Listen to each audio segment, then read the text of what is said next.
خدیجہ ایک غریب مگر ایمان والی عورت تھی۔ اس کی زندگی فاقوں میں گزر رہی تھی، لیکن اس کے دل میں اللہ کی محبت اور یقین کبھی متزلزل نہ ہوا۔ رمضان کا مہینہ آیا تو اس کی آزمائشیں اور بڑھ گئیں۔ افطار کے وقت وہ اکثر سوچتی کہ آج کیا کھائے گی، لیکن جیسے ہی یہ خیال آتا کہ یہ مہینہ اللہ کی رضا کا ہے، اس کی پریشانیاں کم ہو جاتی۔ اس کا ایک چھوٹا سا گھر تھا جو ٹوٹا پھوٹا مگر اللہ کے ذکر سے آباد تھا۔ اس کے 2 بچے تھے، علی اور زینب۔ دونوں معصوم چہرے شام ہوتے ہی ماں کی طرف امید بھری نظروں سے دیکھتے۔ خدیجہ ہر روز کسی نہ کسی طرح روٹی کا انتظام کر لیتی، کبھی کسی ہمسائے سے تو کبھی کسی درخت سے گری کھجوریں چن کر۔ رمضان کا تیسرا روزہ تھا، گھر میں کچھ بھی نہ تھا۔ اس نے پانی پی کر روزہ رکھ لیا، مگر بچوں کے لیے فکر تھی۔ دوپہر کے وقت وہ دعا کے لیے ہاتھ اٹھائے رو رہی تھی کہ دروازے پر دستک ہوئی۔ باہر ایک اجنبی کھڑا تھا۔ اس نے خدیجہ کے ہاتھ میں ایک تھیلی تھما دی اور کہا، یہ اللہ کی طرف سے ہے، کسی نے آپ کے لیے بھیجا ہے۔ تھیلی میں کھجوریں، آٹا اور تھوڑا سا دودھ تھا۔ خدیجہ کی آنکھوں سے آنسو بہہ نکلے۔ اس دن خدیجہ نے بچوں کے ساتھ خوشی خوشی افطار کیا۔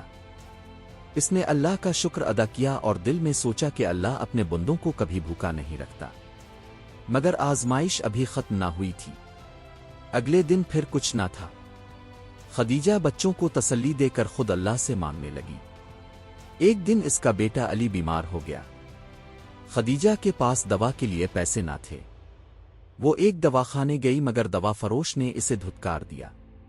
مایوس ہو کر وہ گھر واپس آ گئی اور ساری رات بیٹے کے سرہانے بیٹھی دعا کرتی رہی۔ علی کا بخار بڑھتا جا رہا تھا۔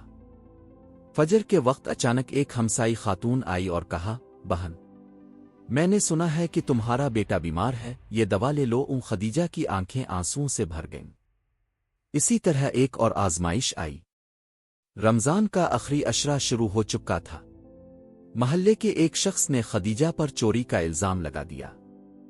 اس الزام نے اسے بدنام کر دیا اور کسی نے اس کی بات نہ سنی۔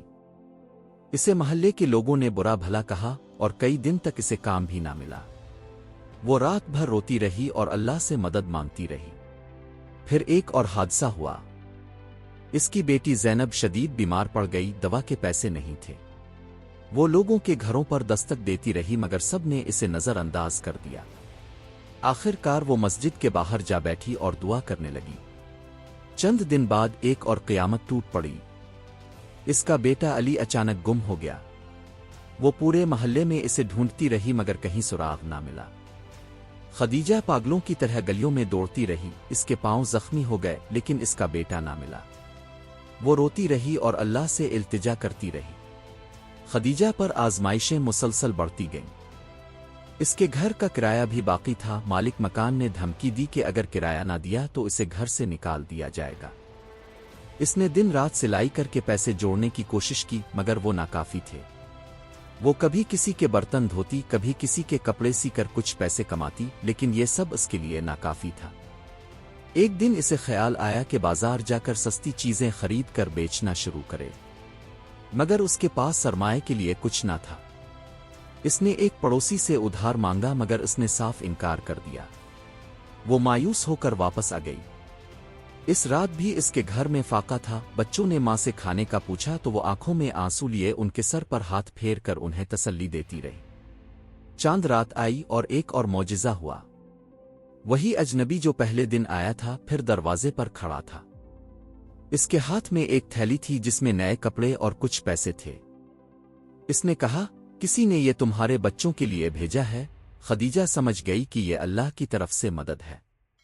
اسی وقت اچانک محلے کا ایک شخص دوڑتا ہوا آیا اور بولا، خدیجہ، تمہارا بیٹا علی مل گیا۔ وہ مسجد کے پاس بیٹھا رو رہا تھا۔ خدیجہ نے علی کو گلے سے لگا لیا اور اللہ کا شکر ادا کیا۔ عید کی صبح اس کے بچے نئے کپڑے پہن کر خوشی خوشی باہر نکلے۔